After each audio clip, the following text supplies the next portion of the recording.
Welcome student. আজকে আমরা আলোচনা করব দেখো কেমিক্যাল কাইনেটিক্স অর্থাৎ রাসায়নিক গতিবিদ্যা। এই রাসায়নিক গতিবিদ্যা অধ্যায়ে আমরা আলোচনা করব মূলত দেখো রাসায়নিক বিক্রিয়ার গতি অর্থাৎ একটা বিক্রিয়া কি হারে চলে, বিক্রিয়াটা সম্পূর্ণ হতে কত সময় লাগে, সোজা কথায় বিক্রিয়ার গতি কীরকম, দ্রুত না ধীর ইত্যাদি, এবং বিক্রিয়ার হার বা গতির উপর কোন কোন বিষয় প্রভাব বিস্তার করে বা বিক্রিয়ার গতি কী দ্বারা প্রভাবিত হয়, অর্থাৎ বিক্রিয়ার গতি কিভাবে বাড়ানো যায়, কিভাবে কমে। এছাড়াও আমরা কিছু মেকানিজম আলোচনা করব, তবে এই মেকানিজমটা সম্পূর্ণরূপে তোমার কি হচ্ছে রাসায়নিক বিক্রিয়ার হারের উপরে প্রভাব সৃষ্টিকারী মেকানিজম। এখানে দেখো তোমরা এর আগে রাসায়নিক বিক্রিয়া সম্পর্কে কিছু জিনিস জেনে এসছো, যে একটা রাসায়নিক বিক্রিয়া আদৌ হবে কি না সেটা তোমরা তাপগতিবিদ্যার মুক্ত শক্তির পরিবর্তন থেকে জেনে এসছো, এবং একটা রাসায়নিক বিক্রিয়ার কতটা বিক্রিয়াজাত পদার্থ পাবে সেটাও তোমরা জেনে এসছো রাসায়নিক সাম্য অধ্যায় থেকে। তাহলে এই অধ্যায়ে আমরা মূলত জানবো হচ্ছে রাসায়নিক বিক্রিয়ার গতি সম্পর্কে। তবে একটা জিনিস বলি, তোমাদের সিলেবাস কিছু পরিমার্জিত হয়েছে, সেখান থেকে এই অধ্যায়ের ক্ষেত্রে কিছুটা অংশ বাদ গেছে। মূলত তোমার কি আছে, মেকানিজম নির্ভরশীল কলিশন থিওরি, আরহেনিয়াস সমীকরণ, অ্যাক্টিভেশন এনার্জি, এই অংশটা প্রধানত বাদ গেছে। তাহলে দেখো এখানে আমরা আলোচনা করব রাসায়নিক বিক্রিয়ার গতি সম্পর্কে।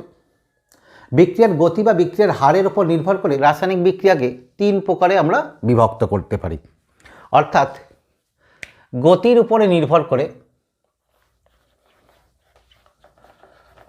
বিক্রিয়ার গতি উপর নির্ভর করে, এটা কত, তিন প্রকারের। প্রথমে আসছি দেখো অতি দ্রুত বিক্রিয়া।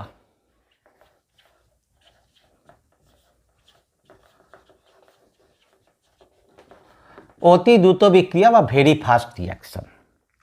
অতি দ্রুত বিক্রিয়া অর্থাৎ অতি দ্রুত বিক্রিয়া আমরা কাকে বলবো, বলছে যে বিক্রিয়াগুলো খুব তাৎক্ষণিক ঘটে, অর্থাৎ তাৎক্ষণিক ঘটে, এই বিক্রিয়াগুলোকে আমরা অতি দ্রুত বিক্রিয়া বলবো। সাধারণত কোন বিক্রিয়াগুলো তাৎক্ষণিক ঘটে, হচ্ছে আয়নীয় বিক্রিয়াগুলি। আয়নীয় বিক্রিয়া অর্থাৎ জলীয় দ্রবণে যারা আয়নীয় আকারে থাকে, যেমন দেখো তোমরা খুব সহজ একটা উদাহরণ জানো, NaCl সোডিয়াম ক্লোরাইডের জলীয় দ্রবণে যদি সিলভার নাইট্রেট দেওয়া হয়, তাহলে সঙ্গে সঙ্গেই তোমার কি হচ্ছে সিলভার ক্লোরাইডের একটা সাদা অদক্ষেপ উৎপন্ন হয় এবং সোডিয়াম নাইট্রেট উৎপন্ন হয়। হয়েছে, বিক্রিয়াটা খুব তাৎক্ষণিক ঘটে, এবং কত তাৎক্ষণিক বলতে কীরকম, প্রায় 10⁻12 সেকেন্ডের মধ্যে। এছাড়াও আমরা বলতে পারি কার বিক্রিয়া, অ্যাসিড ক্ষার বিক্রিয়াগুলো, অর্থাৎ সোডিয়াম হাইড্রক্সাইড, তার মধ্যে যদি আমরা HCl যোগ করি তাহলে NaCl আর জল উৎপন্ন হয়। এইখানে দেখো যদি আমরা এই বিক্রিয়া বলি তাহলে এখানে তোমার কি থাকে, Na plus plus Cl minus থাকে সোডিয়াম ক্লোরাইড, সিলভার নাইট্রেট কি থাকে, সিলভার প্লাস NO3 মাইনাস, অর্থাৎ আয়নীয় ফর্মে থাকে। ফলে এখানে কোনো বন্ধন বিয়োজন বা বন্ধন গঠনের কোনো ব্যাপার থাকে না। এই কারণে এই বিক্রিয়াগুলো তোমার কি হয়ে যায়, খুব দ্রুত ঘটে। এরপরে আসছি দেখো ঠিক এর বিপরীত বিক্রিয়াটা অতি ধীর বিক্রিয়া। অতি ধীর বা মন্থর, মন্থর বিক্রিয়া অর্থাৎ ভেরি স্লো রিয়াকশান। অর্থাৎ কোনো রিয়াকশান শুরু হয়েছে, সেটা তোমার কি হবে, অসীম সময় ধরে চলতে থাকছে। যেমন তোমার কি হচ্ছে, আয়রন বা লোহায় মরচে পড়া, অর্থাৎ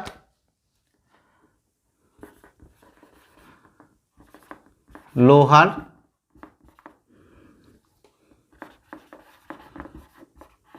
মরচে পড়া। এখন দেখো একটা লোহার টুকরোকে বায়ুমণ্ডলের মধ্যে ফেলে রাখলে সেটা মরচে পড়ে, এটা তোমরা জানো। কিন্তু এই মরচে পড়তে কত সময় লাগে? এটা 1 বছর, 1.5 বছর, 2 বছর ইত্যাদি লাগতে পারে। তাহলে এইটা তোমার কি হচ্ছে? অতি ধীর বিক্রিয়া। এখন দেখো এইটার প্রথমটার ক্ষেত্রে যদি বলি, এটা অতি দ্রুত বিক্রিয়া। এই কারণে এর ক্ষেত্রে আমরা হার নির্ণয় করতে পারি না, হার নির্ণয় করতে পারি না, কারণ এত দ্রুত ঘটে। লোহায় মরচে পড়া অতি মন্থর বিক্রিয়া, এর ক্ষেত্রে আমরা হার নির্ণয় করতে পারলেও এইটা আমাদের ব্যবহারের উপযোগী নয়, অর্থাৎ এই হার এই ক্ষেত্রে বিক্রিয়ার হার আমাদের প্রয়োজনে লাগে না। কেন লাগে না? আমরা সাধারণত কোনো বিক্রিয়ার হার কীভাবে কখন নির্ণয় করব বা কোন প্রকার বিক্রিয়ার হার নির্ণয় করব? যে বিক্রিয়াগুলো আমরা তোমার হার পরিমাপ করে তাদেরকে শিল্পক্ষেত্রে ব্যবহারের উপযোগী করতে পারি, সেই রূপ বিক্রিয়া। এই রূপ বিক্রিয়া আসছি দেখো, তাহলে প্রথম দুটোর ক্ষেত্রেই দেখো আমাদের এর ক্ষেত্রে হার নির্ণয় করতে পারবো না, এর ক্ষেত্রে হার নির্ণয় আমাদের ইউজফুল নয়।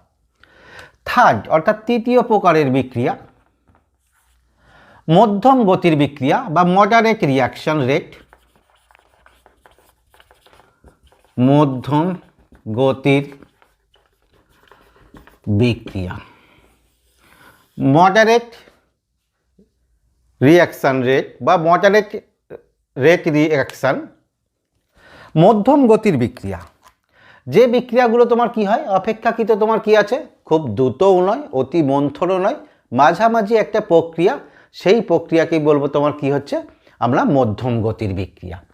যেমন ধরো একটা ক্ষেত্রে হাইড্রোজেন পারঅক্সাইডের বিয়োজন, H2O2, হাইড্রোজেন পারঅক্সাইড তোমরা জানো বিয়োজিত হয়ে কি হয়, H2O আর অক্সিজেন।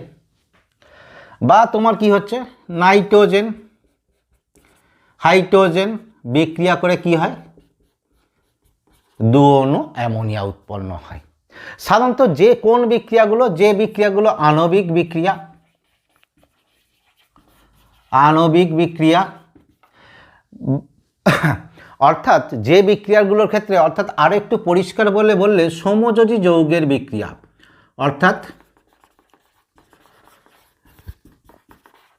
সমযোজী যৌগের বিক্রিয়া। এই বিক্রিয়াগুলোর ক্ষেত্রে দেখো তো মধ্যম গতি কেন? কারণ এর ক্ষেত্রে তোমার কি হচ্ছে, এক্ষেত্রে দেখো নাইট্রোজেন বন্ধন আছে, দুটো নাইট্রোজেন পরমাণু, হাইড্রোজেনেও দুটো হাইড্রোজেন পরমাণু বন্ধন দ্বারা যুক্ত আছে, অর্থাৎ নাইট্রোজেনের ক্ষেত্রে ট্রিপল বন্ধন, হাইড্রোজেনের সিঙ্গেল বন্ধন। এই বন্ধনগুলো এর ক্ষেত্রে তোমার কি হচ্ছে, এদের ক্ষেত্রে বিয়োজন ঘটতে হয়, এর ক্ষেত্রে বন্ধনের বিয়োজন ঘটে। এখানে দেখো নাইট্রোজেন এবং হাইড্রোজেনের বন্ধন গঠন হয়, তাহলে এখানে বন্ধন গঠন।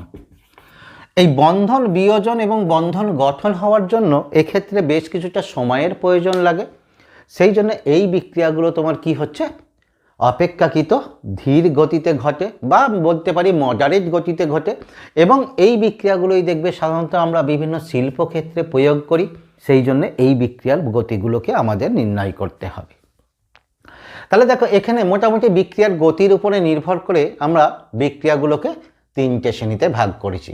তার মধ্যে আমরা এখানে যা কিছু আলোচনা করব তোমার সবটাই তোমার কি আছে, এই মধ্যম গতির বিক্রিয়া নিয়ে, কারণ উপরের দুটো বিক্রিয়া নিয়ে আমরা কোনো আলোচনা করব না।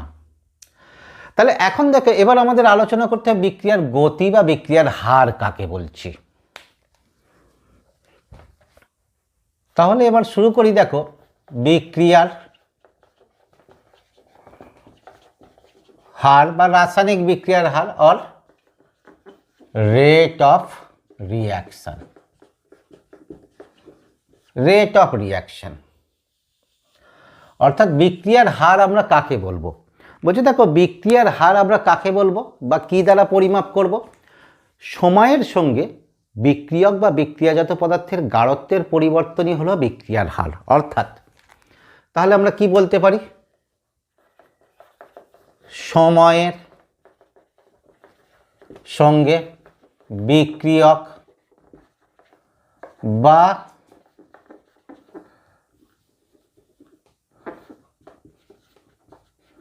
বিক্রিয়াজাত পদার্থের গাঢ়ত্বের পরিবর্তন। আরও একটু যদি বলি যে বলতে পারা যায় যে একক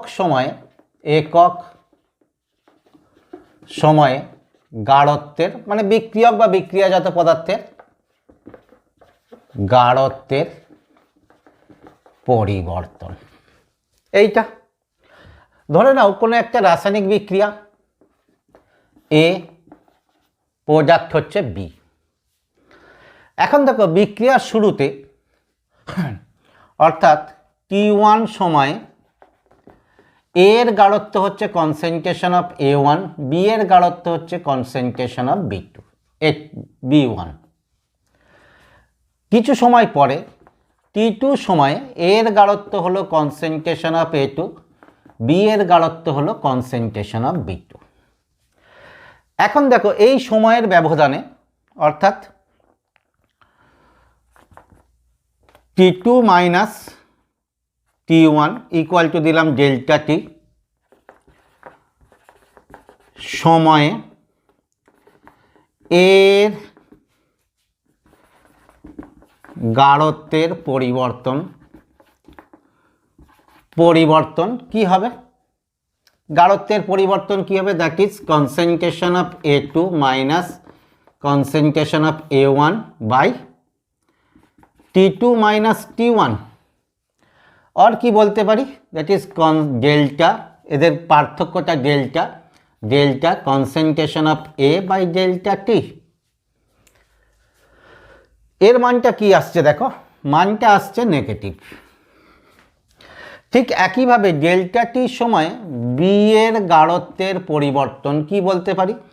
concentration of B2 minus concentration of B1 by T2 minus T1 that is delta concentration of B by delta T. এইটা কিন্তু পজিটিভ, এটা নেগেটিভ, এটা পজিটিভ কেন? খেয়াল করো কোনো একটা রাসায়নিক বিক্রিয়া যত চলতে থাকে তত তোমার কি হয়? বিক্রিয়ক পদার্থ এর গাঢ়ত্ব হ্রাস পেতে থাকে। ঠিক একইভাবে প্রোডাক্টের গাঢ়ত্ব বি এর গাঢ়ত্ব বৃদ্ধি পেতে থাকে।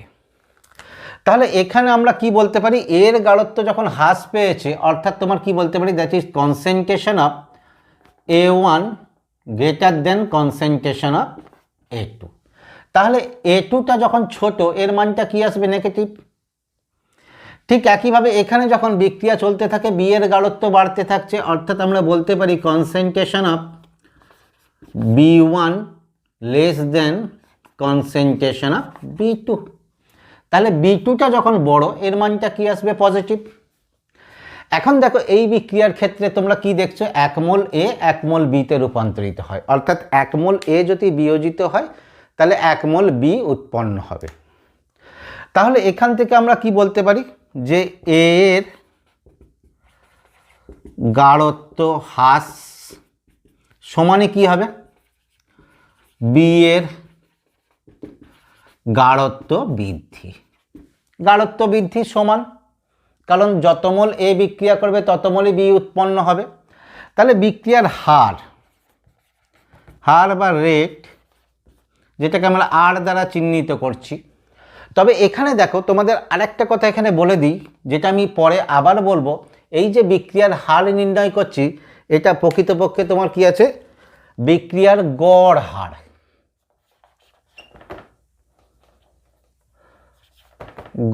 হার। অর্থাৎ average rate.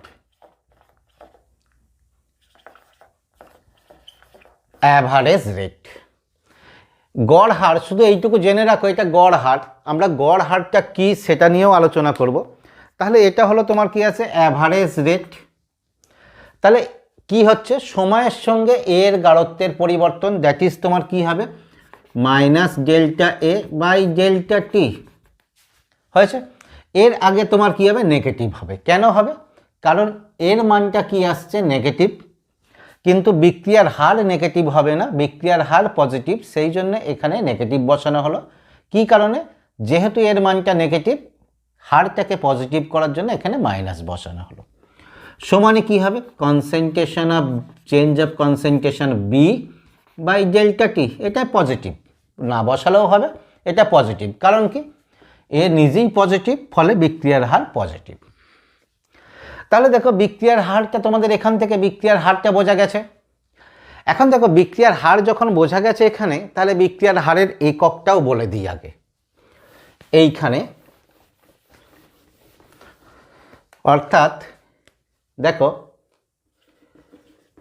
Unit of reaction rate, unit of reaction rate, ভালো করে দেখো তো আর এর একক তাহলে কি হবে, আর এর একক এখানে খেয়াল করো কি দিয়েছি বিক্রিয়ার হার, গাঢ়ত্ব বাই সময়, অর্থাৎ তোমার কি আছে গাঢ়ত্ব বাই সময়। এখন দেখো গাঢ়ত্ব যদি আমরা কি হয় মোল পার লিটারে নির্ণয় করি, অর্থাৎ গাঢ়ত্ব যদি মোল পার লিটার হয়, তাহলে এখানে আমরা কি বলতে পারি যে তোমার কি আছে মোল লিটার ইনভার্স বাই এখানে তোমার কি আছে সময় বা সেকেন্ড, সময়টাকে সেকেন্ডেই পরিমাপ করা হয়, তাহলে এখান থেকে আমরা বলতে পারি তোমার কি আছে মোল লিটার ইনভার্স সেকেন্ড ইনভার্স। এখন দেখো এই বিক্রিয়াটা যদি সাধারণত দ্রবণের ক্ষেত্রে হয় আমরা মোল পার লিটার, বা গ্যাসীয় ক্ষেত্রে হলেও মোল পার লিটারে ব্যবহার করি। যদি গ্যাসের ক্ষেত্রে সম্পূর্ণরূপে হয় তাহলে গ্যাসের ক্ষেত্রে হলে এদের গাঢ়ত্বকে আমরা কি হয় এদের পার্সিয়াল প্রেশার দ্বারাও প্রকাশ করি। তাহলে এক্ষেত্রে দেখো আর এর একক কি হচ্ছে, আর এর একক পার্সিয়াল প্রেসার, গাঢ়ত্বের একক পার্সিয়াল প্রেসার একক, অর্থাৎ তোমার কি আছে অ্যাটমসফিয়ার বাই সেকেন্ড, অর্থাৎ তোমার কি আছে অ্যাটমসফিয়ার সেকেন্ড ইনভার্স। এই গাঢ়ত্ব এককটাকে ভালো করে খেয়াল রাখবে, রেটের একক, এখান থেকে শর্ট কোশ্চেন আসে তোমাদের। তাহলে এটাকে লক্ষ্য আমার কি আছে বিক্রিয়ার হার, এটা হলো তোমার কি আছে হারের একক। এখন দেখো আমরা খুব সিম্পল বিক্রিয়া নিয়ে করেছি, এখন অন্য টাইপের একটা বিক্রিয়া নিয়ে এটাকে আলোচনা করা যাক। অপর একটা রিঅ্যাকশান নিচ্ছি, দেখো ধরো এ বি বিক্রিয়া করে সি ডি হচ্ছে। এখন দেখো যদি ধরে নিই যে ডেল্টা টি সময়ে এ বি সি ও ডি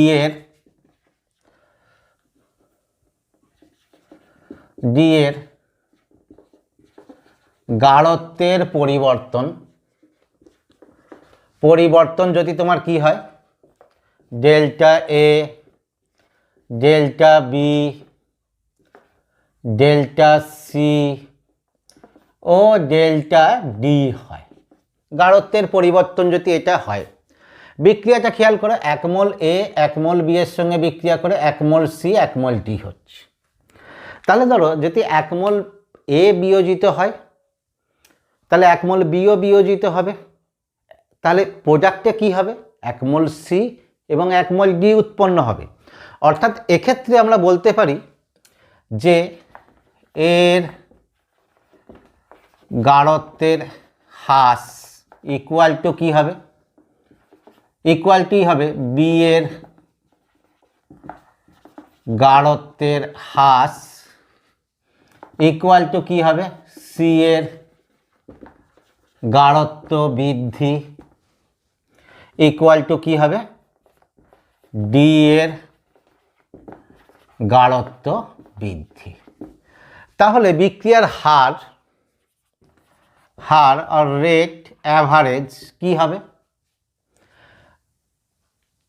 কনসেন্ট্রেশন অর্থাৎ এর গাঢ়ত্বের পরিবর্তন বাই সময়, যেহেতু গাঢ়ত্ব এর হ্রাস পায় তাহলে নেগেটিভ, সমানে কি হবে বি এর সাপেক্ষে কি হবে বি এর গাঢ়ত্বের পরিবর্তন ডিভাইডেড বাই সময়, এর ক্ষেত্রেও কি হবে নেগেটিভ, কারণ সময়ের সঙ্গে বি এর গাঢ়ত্ব হ্রাস পাচ্ছে। সি এর সাপেক্ষে কি হবে সি এর গাঢ়ত্বের পরিবর্তন বাই সময়, এর ক্ষেত্রে তোমার কি হবে পজিটিভ। ডি এর সাপেক্ষে, কারণ কি হচ্ছে এখানে দেখো সময়ের সঙ্গে কি হচ্ছে ডি এর গাঢ়ত্ব বৃদ্ধি পাচ্ছে, তাহলে ডি এর সাপেক্ষে কি হবে ডি এর গাঢ়ত্বের পরিবর্তন বাই সময় পজিটিভ। এইটা। তাহলে এই গেল দেখো এদের তোমার কি আছে বিক্রিয়ার হার বা অ্যাভারেজ এদের রেট। এখন দেখো যদি বিক্রিয়াটা এইরূপ হয় 2b, এই টাইপের বিক্রিয়া হয়, আগের মতোই যদি ধরে নিই যে ডেল্টা টি সময়ে এ ও বি এর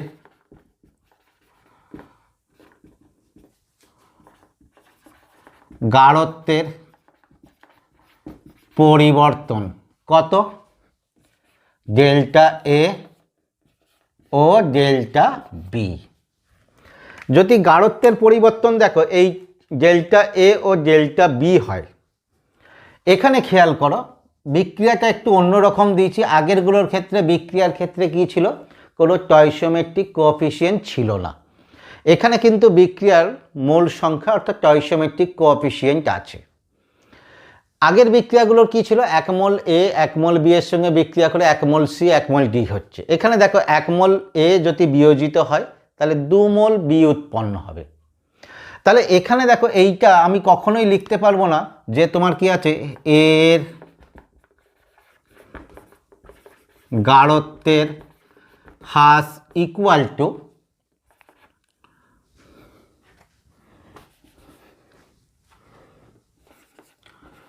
বি এর গাঢ়ত্বের বৃদ্ধি। এইটা কখনোই হবে না, এটা নট ইজুকাল টু। কেন নট ইজুকাল টু, কারণ দেখো যে সময়ে এর 1 মোল বিক্রিয়া করছে সে সময়ে তোমার কি আছে বি এর 2 মোল উৎপন্ন হচ্ছে। তাহলে বিক্রিয়াগুলো সাধারণত এই বিক্রিয়াগুলো যখন হার নির্ণয় হবে অবশ্যই তোমার কি আছে কোনো ক্লোজ ভেসেলের মধ্যে বিক্রিয়াটা ঘটানো হচ্ছে। তাহলে 1 মোল বিক্রিয়া যদি বিক্রিয়া করে যায় অর্থাৎ ভেঙে বি এ রূপান্তরিত হয় তাহলে সেখানে তোমার কি হবে 2 মোল বি উৎপন্ন হচ্ছে।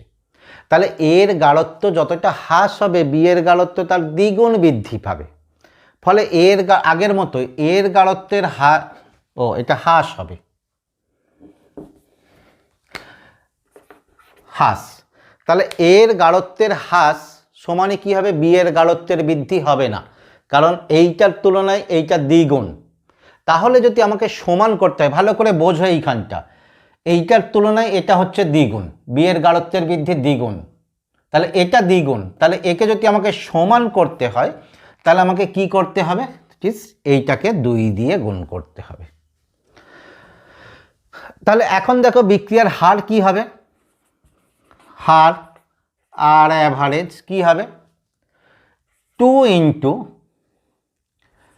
Minus delta A by delta T B এর সাপেক্ষে। তাহলে এর বি এর সাপেক্ষে হার কি হবে ডেল্টা বি বাই ডেল্টা টি। এবার দেখো 2টাকে যদি আমি এর কাছে নিয়ে যাই, কারণ এটা বি এর স্টয়চিওমেট্রিক কোএফিসিয়েন্ট, তাহলে এখান থেকে আমরা দেখো কি বলতে পারি minus delta A by delta T equal to 2টা এদিকে চলে গেলে কি হবে 1/2 delta B by delta T. তাহলে এই জিনিসটাকে ভালো করে মনে রাখবে। এই জিনিসটা কোনো একটা রাসায়নিক বিক্রিয়ার ক্ষেত্রে বিক্রিয়কের যতগুলো অণুর সংখ্যা থাকবে সেইটা তোমার কি হবে হার প্রকাশের ক্ষেত্রে সেই সংখ্যা তার অনন্যকে আসবে। তাহলে এই বিক্রিয়াটাই যদি দেখো আমরা একটু মডিফাই করে লিখি তাহলে এক্ষেত্রে আমাদের ক্ষেত্রে কি হতে পারে, তখন এই গাঢ়ত্বের পরিবর্তনের সময় এটাকেই দেখো যদি এ বি অর্থাৎ এ মোল এ বি মোল বি বিক্রিয়া করে সি মোল সি ডি মোল ডি উৎপন্ন হয়। সময়ের সঙ্গে গাঢ়ত্বের পরিবর্তন যদি এদের এইটা হয় তাহলে এদের এই লাইনটা যেটা মুছে দিলাম এদের ক্ষেত্রে বিক্রিয়ার অর্থাৎ এর গাঢ়ত্ব হ্রাস বা সমান বি এর গাঢ়ত্ব হ্রাস এটা হবে না, কারণ ওদের অণুর সংখ্যার তফাৎ। তাহলে এই কনসেপ্টে স্টয়চিওমেট্রিক কোএফিসিয়েন্ট অনন্যকে আসবে, তাহলে এই কনসেপ্টে বিক্রিয়ার হার কি হবে আর অ্যাভারেজ সমান কি হয়ে যাবে that is -1/a delta A by delta T equal to B এর সাপেক্ষে কী হবে -1/b delta B by delta T সমান কী হবে 1/c delta C by delta T সমান ডি এর সাপেক্ষে 1/d delta D by delta T. তাহলে এইটা হলো বিক্রিয়ার হার, স্টয়কিওমেট্রিক কোএফিসিয়েন্ট সব অনন্যকে এসেছে। তাহলে এই রকম যদি কোনো একটা বিক্রিয়ার হার প্রকাশের জন্য আমরা যদি কোনো বাস্তব উদাহরণ নেই, দেখো তাহলে বাস্তব উদাহরণ নিলে সেক্ষেত্রে আমাদের কি হবে, ধরো এই বিক্রিয়াটা নিলাম, নাইট্রোজেন 3 অণু হাইড্রোজেনের সঙ্গে বিক্রিয়া করে 2 অণু অ্যামোনিয়া উৎপন্ন করেছে। ঠিক আছে, এবার দেখো এই বিক্রিয়াটার ক্ষেত্রে তাহলে বিক্রিয়ার হার কি হবে, অর্থাৎ আর অ্যাভারেজ সমান নাইট্রোজেনের সাপেক্ষে মাইনাস হবে, আগেই অণুর সংখ্যা নাই, তাহলে কি হবে delta N2 by delta T. হাইড্রোজেনের সাপেক্ষে 3 মোল আছে, তাহলে 1/, minus 1/3 delta H2 by delta T. অ্যামোনিয়ার সাপেক্ষে এটা পজিটিভ হবে, তাহলে 1/2 delta ammonia by delta T. তাহলে এইটা হয়ে গেল দেখো বিক্রিয়ার হার। এবার দেখো তাহলে এই বিক্রিয়ার হারটা আমরা কি করেছি, ওর সমীকরণ থেকে করেছি, অর্থাৎ বিক্রিয়ার যে সমিত সমীকরণ সেখান থেকে করেছি, স্টয়কিওমেট্রিক কোএফিসিয়েন্ট অনুযায়ী হার প্রকাশ হয়েছে। এখন দেখো বিক্রিয়াটিকে যদি আমরা অন্যভাবে প্রকাশ করতাম তাহলে বিক্রিয়ার হার কি হতো, ধরে নাও আমি লিখছি হাফ N2, অর্থাৎ 2 দিয়ে ভাগ করে দিচ্ছি, N2 plus 3/2 H2 equal to NH3, 2 দিয়ে ভাগ করে দিয়েছি। তাহলে এখানে বিক্রিয়ার হার অ্যাভারেজ কি হবে, 1/1 1/2, তাহলে এটা প্রকৃতপক্ষে কি হয় 2। ভালো করে দেখো 1 স্টয়কিওমেট্রিক কোএফিসিয়েন্ট, তাহলে 1/2 ইকুয়াল টু কি হয়ে যাচ্ছে, দ্যাট ইজ 2, মাইনাস হবে আগে, তাহলে 2 N2 concentration, change of concentration by delta T. হাইড্রোজেনের সাপেক্ষে মাইনাস 1/3/2, তাহলে 2/3 delta H2 by delta T. Ammonia positive হবে, তাহলে delta NH3 by delta T. তাহলে একই বিক্রিয়া আমরা বিক্রিয়ার সমীকরণকে যেভাবে প্রকাশ করব বিক্রিয়ার হার তোমার কি হবে, অনুরূপ হবে। যদি আমরা এই বিক্রিয়াটার ক্ষেত্রে দেখি, দেখো 4NH3 5O2, আচ্ছা এই বিক্রিয়াগুলো সবই রিভার্সেবল, আমি তীর চিহ্ন বা সমান দিয়ে নর্মালি বুঝছি, যেহেতু আমরা এখানে বিক্রিয়া নিয়ে তো আলোচনা করছি না, করছি তাদের হার সমীকরণ থেকে কিভাবে করা হয়। তাহলে H2, তাহলে কি হচ্ছে 4NO প্লাস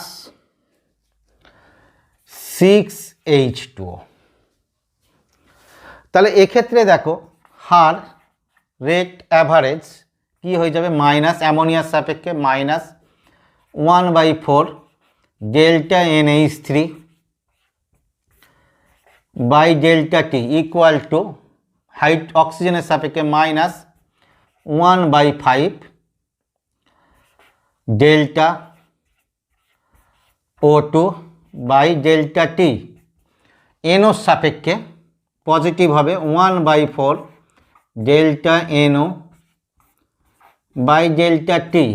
জলের সাপেক্ষে 1/6 delta H2O concentration by delta T. তাহলে এই হলো তোমাদের ক্ষেত্রে বিক্রিয়ার হার বা গড় বিক্রিয়ার হার।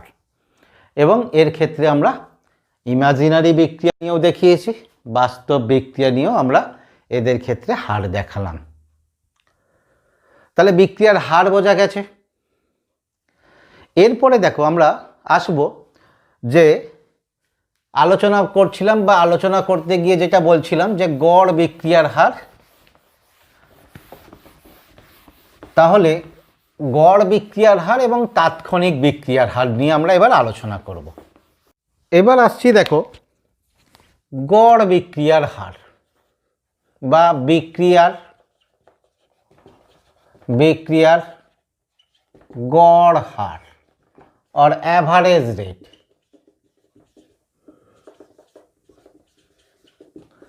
एवरेज रेट এখন দেখো এই যে হারটা আমরা আলোচনা করলাম এটা কি বললাম, বিক্রিয়ার গড় হার বা অ্যাভারেজ রেট। কেন আমরা একে গড় হার বলছি?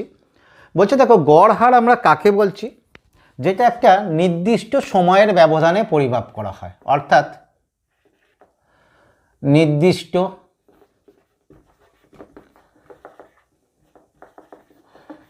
সময়ের ব্যবধানে গাঢ়ত্বের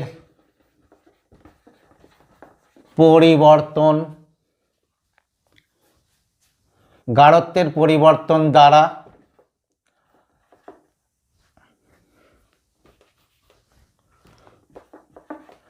যে হার পরিমাপ করা হয়। হয়েছে? ধরো আমরা যে বিক্রিয়াটা নিয়েছিলাম, কি বিক্রিয়া, প্রাথমিক পর্যায়ে এ থেকে বি। এখন দেখো এটা হচ্ছে বিক্রিয়ক, এটা বিক্রিয়াজাত পদার্থ। তোমরা জানো বিক্রিয়া চললে কি হবে, সময়ের সঙ্গে এর গাঢ়ত্ব হ্রাস পাবে, বি এর গাঢ়ত্ব বৃদ্ধি পাবে। এটাকে যদি আমরা লেখচিত্রের সাহায্যে দেখি, দেখো তাহলে এদিকে দিচ্ছি তোমার কি আছে, গাঢ়ত্ব, এখানে হচ্ছে সময়।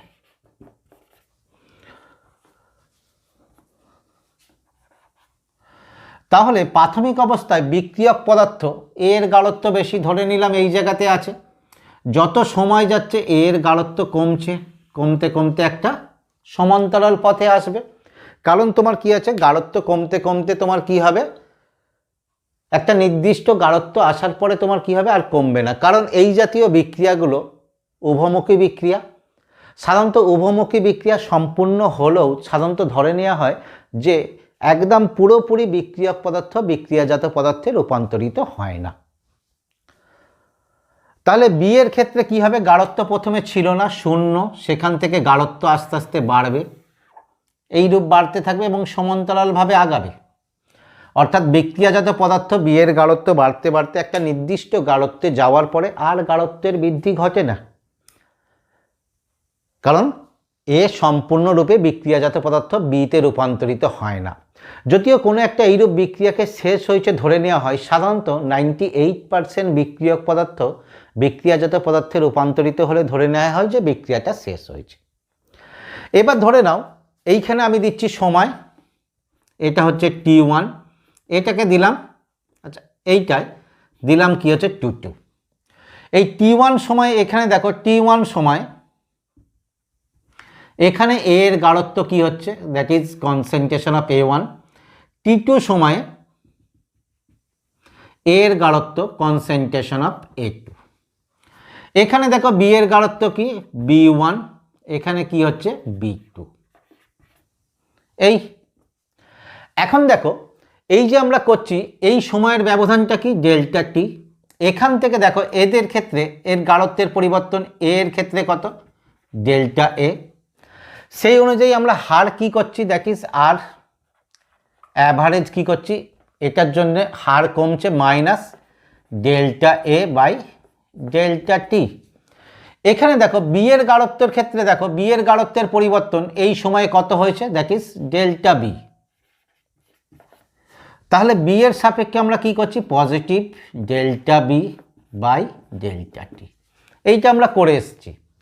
এবার দেখো তো এইখানে যে এর গাঢ়ত্ব আছে, এখানে এর গাঢ়ত্ব কি হয়েছে, অনেক কমে গেছে। আমরা কি জানি যে বিক্রিয়ার হার বিক্রিয়ক পদার্থের গাঢ়ত্বের উপরে নির্ভর করে। তাহলে এখানে A1 এর গাঢ়ত্ব যেটা ছিল সেখানে বিক্রিয়ার হার যা হবে, A2 গাঢ়ত্বে বিক্রিয়ার হার এর গাঢ়ত্ব কি হচ্ছে, কম, ফলে এখানে বিক্রিয়ার হার কি হবে, কম হবে। কিন্তু আমরা কি ধরে নিচ্ছি, এই যে A1 এবং A2 অর্থাৎ T1 এবং T2 মধ্যে তোমার কি হবে, বিক্রিয়ার হার একই থাকবে। ঠিক আছে, এই এতটা সময়ের ব্যবধানে এদের ক্ষেত্রে গাঢ়ত্ব এর সাপেক্ষে গাঢ়ত্বের হার কি হচ্ছে, এইটা, অর্থাৎ delta A by delta T. তাহলে এই যে এতটা একটা নির্দিষ্ট সময়ের ব্যবধানে এদের গাঢ়ত্বের পরিবর্তন দ্বারা যে হার প্রকাশ করা হচ্ছে, এই হারটাকেই বলা হচ্ছে তোমার কি আছে, দ্যাট ইজ গড় বিক্রিয়ার হার। গড়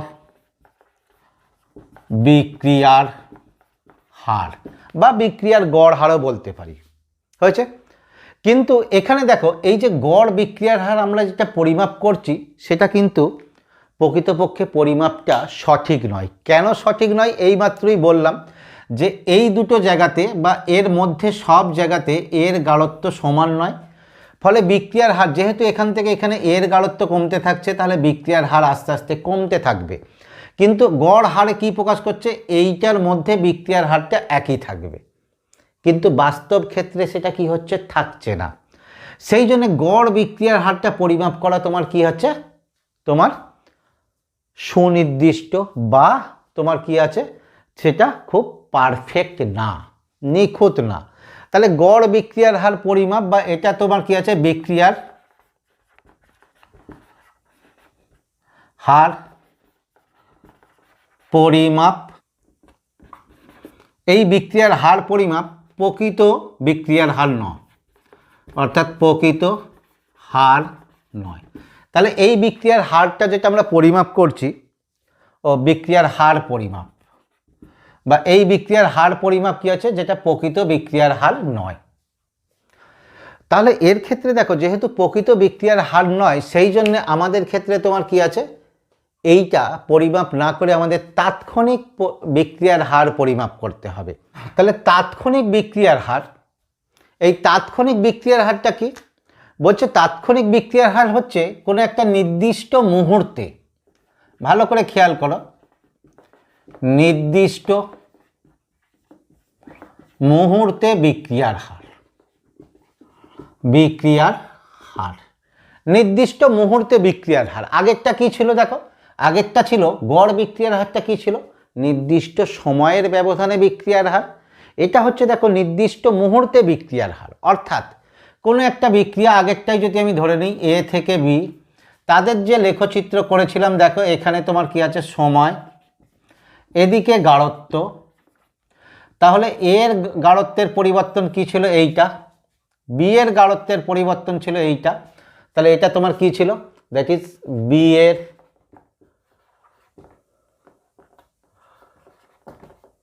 গাঢ়ত্বের পরিবর্তন, আর এটা তোমার কি ছিল, এর গাঢ়ত্বের পরিবর্তন। তাহলে দেখো তাৎক্ষণিক বিক্রিয়ার হার যদি আমি এইটাকে বলি, তাহলে কি বলতে পারি, কোনো একটা সময় ধরে নাও, কোনো একটা সময় টি সময় এদের যে গাঢ়ত্ব, সেই গাঢ়ত্ব দ্বারা প্রকাশিত যে বিক্রিয়ার হার, সেটাকেই বলবো তোমার কি আছে, তাৎক্ষণিক বিক্রিয়ার হার। তাহলে তাৎক্ষণিক বিক্রিয়ার হার তোমার কি আছে, ধরো একটা টি সময়ে এদের গাঢ়ত্ব ধরে নিলাম concentration of A and concentration of B. এবার দেখো একটা ক্ষুদ্র সময়, ক্ষুদ্র সময় ডেল্টা টি, শর্ত কি, delta T tends to zero, অর্থাৎ প্রায় জিরোর কাছাকাছি। এরকম ক্ষুদ্র সময়ে যদি এ বি এর গাঢ়ত্বের পরিবর্তন, এ ও বি এর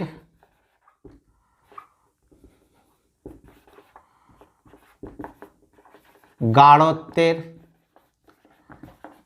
পরিবর্তন ডেল্টা এ ও ডেল্টা বি হয়, তাহলে তাৎক্ষণিক বিক্রিয়ার হার, তাৎক্ষণিক বিক্রিয়ার হার কি হবে,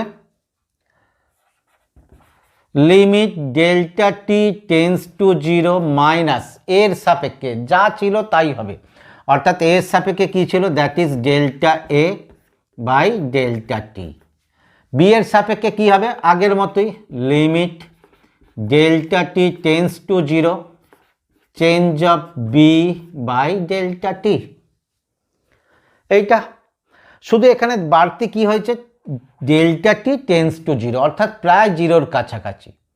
এই কারণে দেখো এইরূপ যখন ডেল্টা টি জিরোর কাছাকাছি, তাহলে ডেল্টা টি এর মান ক্ষুদ্র, এবং ডেল্টা এ বা ডেল্টা বি এর মানও ক্ষুদ্র, এই ক্ষুদ্র মান প্রকাশ করার জন্য ডেল্টার জায়গায় আমরা কি হবে ডি ব্যবহার করব। অর্থাৎ তাহলে এটা যখন আর, তাহলে R is equal to minus কী হবে ডি এ, অর্থাৎ concentration of D A by D T equal to D B by D T হয়েছে।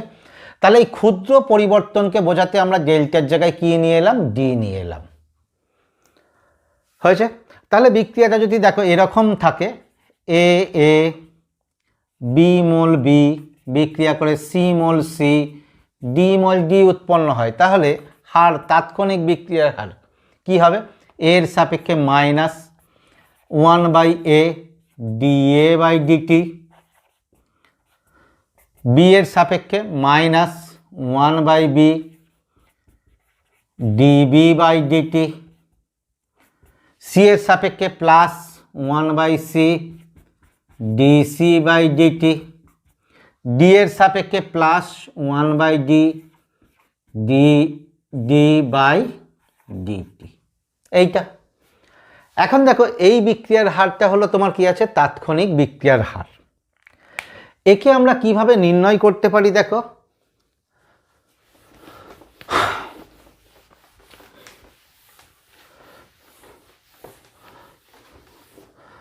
হচ্ছে তাৎক্ষণিক বিক্রিয়ার হার যদি আমরা একে নির্ণয় করতে চাই, দেখো নির্ণয়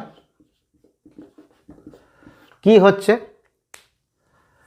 পরীক্ষা দ্বারা আমরা তোমার কি আছে এই যে এদের যে লেখচিত্র করেছিলাম, ধরো কনসেন্ট্রেশন অফ এ তার সঙ্গে টি এর লেখচিত্র করলাম, তাহলে কি রকম একটা লেখচিত্র আসছিল এই রকম।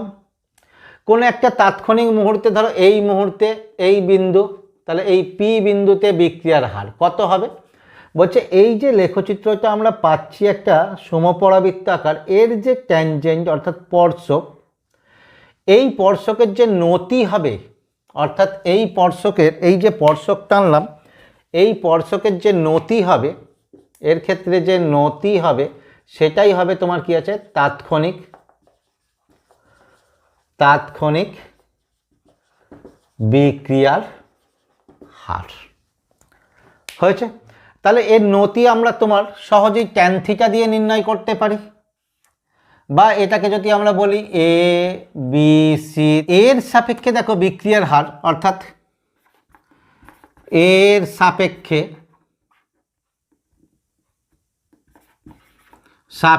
তাৎক্ষণিক বিক্রিয়ার হার মাইনাস ডিএ বাই ডিটি সমান কি হয়ে যাবে এইটার যে অর্থাৎ তোমার কি আছে এসি এর নতি সমান কি লম্ব বাই ভূমি, অর্থাৎ তোমার কি আছে এ বি বাই বিসি। ঠিক একইভাবে দেখো আমরা যদি বি এর সাপেক্ষে নির্ণয় করতাম, তাহলে সেক্ষেত্রে তোমার বিক্রিয়ার হার কি হতো, তাহলে এইরূপ লেখচিত্র একটা হবে, সময়ের সঙ্গে গাঢ়ত্ব বি এর লেখচিত্র। এক্ষেত্রে লেখচিত্র কি হবে এই লেখচিত্র, তাহলে কোনো একটা বিন্দু এরও ধরো এই বিন্দু পি বিন্দুতে বিক্রিয়ার হার কি হবে, এক্ষেত্রে যে নতি টানা হবে এই নতি, তার যে তোমার কি এই নতি বলছি স্পর্শক টানা হবে তার যে নতি, অর্থাৎ এই, তাহলে এক্ষেত্রে যদি আমরা এ বি সি দিই, তাহলে এক্ষেত্রে দেখো বি এর সাপেক্ষে হার তাহলে কি হবে পজিটিভ, বা পজিটিভ না দিলেও হবে ডিবি বাই ডিটি সমান কি হবে এসি এর নতি এখানেও দিয়েছি এসি, দ্যাট ইজ তোমার কি হয়ে যাবে that is B C by A B. তাহলে এইভাবে তোমার কি আছে আমরা পরীক্ষা দ্বারা এদের তাৎক্ষণিক বিক্রিয়ার হার নির্ণয় করতে পারবো। এবার দেখো এখানে যখন তাৎক্ষণিক বিক্রিয়ার হার নির্ণয়টা বলেছি, তাহলে এখানে তোমাদের গড় বিক্রিয়ার হার নির্ণয়টাও একবার বলে দিই, তাহলে এইটা তোমাদের পরিষ্কার বোঝা গেছে। এখন দেখো লেখচিত্র থেকে আমরা গড় বিক্রিয়ার হার কিভাবে নির্ণয় করতে পারি। এইরূপ তোমাদের অনেক ক্ষেত্রে কোশ্চেন দেয়, বিশেষত জয়েন্টের ক্ষেত্রে এই টাইপের কিছু কোশ্চেন দেয় লেখচিত্র দিয়ে। তাহলে গড় বিক্রিয়ার হার নির্ণয়, গড় বিক্রিয়ার হার কিভাবে আমরা নির্ণয় করতে পারি। ধরে নাও আগের মতোই বিক্রিয়া এ থেকে বি, এদের যদি আমরা দেখো লেখচিত্র করি, এর গাঢ়ত্বের পরিবর্তন অর্থাৎ এদিকে সময়, এদিকে তোমার কি আছে গাঢ়ত্ব,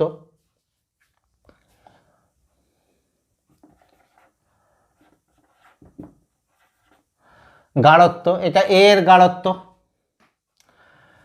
ধরে নিলাম এটা T1, এটা হচ্ছে T2।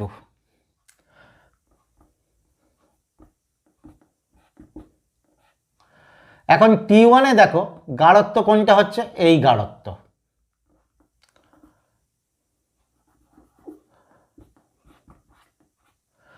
T2 তে দেখো গাঢ়ত্ব কোনটা, এইটা। এটা যদি তোমার কি আছে A1 হয়, এটা যদি তোমার কি আছে A2 হয়, তাহলে এর ক্ষেত্রে দেখো এর সাপেক্ষে বিক্রিয়ার হার, সাপেক্ষে বিক্রিয়ার হার কি হয়ে যাবে, সমান মাইনাস কি হচ্ছে delta A2 A2 by A1 by T2 minus T1, এইটা। ঠিক একইভাবে যদি আমরা বি এর সাপেক্ষে হার নির্ণয় করতাম, দেখো অর্থাৎ প্রোডাক্টের সাপেক্ষে হার নির্ণয় করতাম, এই এদিকে টি, এদিকে তোমার কি আছে গাঢ়ত্ব হয়েছে। তাহলে এখানে বি এর কনসেন্ট্রেশন এইটা। তাহলে দেখো T1 সময় আর T2 সময়, T1 সময়ে গাঢ়ত্ব খেয়াল করো এইটা, আর T2 সময়ে গাঢ়ত্ব এটা। এটা যদি তোমার কি আছে B1 হয় আর এটা যদি তোমার কি আছে B2 হয়, তাহলে এই লেখচিত্রগুলো তোমাদের কি হচ্ছে, এগুলো ডাটা দিয়ে তোমাদের ম্যাথামেটিক্যাল প্রবলেম দিতে পারে। তাহলে বি এর সাপেক্ষে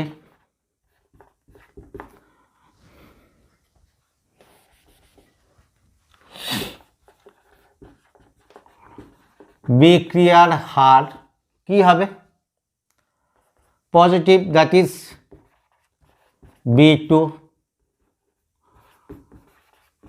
by B1 into T2 minus T1।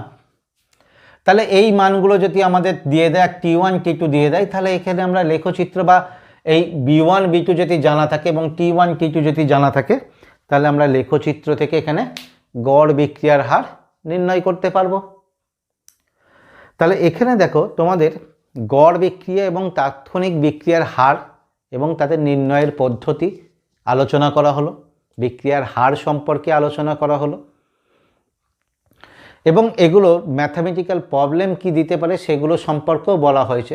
পরের কোনো একটা ক্লাসে তোমাদের ম্যাথামেটিক্যাল প্রবলেম নিয়ে আলাদা করে আলোচনা করে দেব। তাহলে মেনলি এখানে আমরা হার সম্পর্কে জানলাম। এর পরের ক্লাসে আমরা বিক্রিয়ার হার কী কী দ্বারা প্রভাবিত হয় সেই সম্পর্কে আলোচনা করব।